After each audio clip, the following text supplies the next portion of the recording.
გამარჯობათ. რა არის ბედნიერება? როგორი განსაზღვრება შეიძლება მივცეთ მას? უბედური ადამიანები ქადაგებენ ხოლმე ბედნიერებაზე, ღატაკები სიმდიდრეზე, მახინჯები სილამაზეზე, უგუნურები სიბრძნეზე. მოდით უფალს დავეკითხოთ.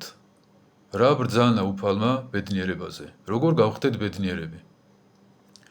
უფალს არ უთქვია ნეტარიყვნენ ცოლშილიანები, დიდრები, ლამაზები, ჯამრთელები, პოპულარულები.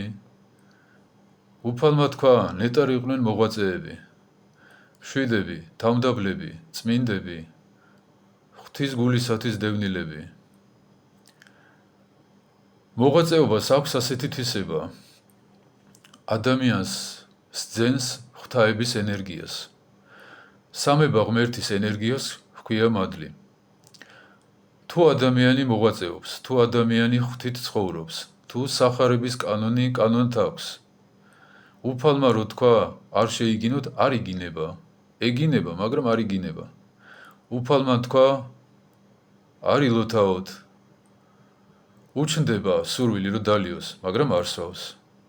ასეთი ადამიანი ნელ-ნელა იძენს ღვთის ენერგიას და სამება ღმერთი თავისი მადლით მკვიდრდება სამება ადამიანში და ადამიანი ხდება იმ სიხარულის თანაზიარი, რაც ღმერთს აქვს თავის თავში.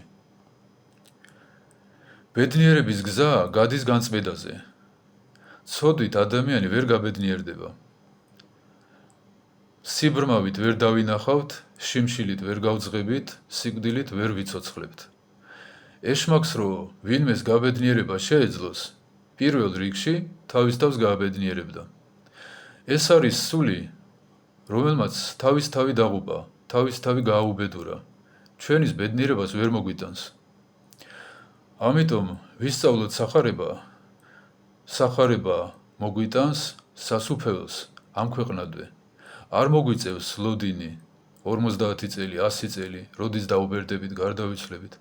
აქვე გვექნება სიხარული, სიყვარული და სულიწმიდის ის ნიჭები, რასაც ღმერთი პირდება თავის მოყვარეებს. ღმერთმა გაგახაროთ.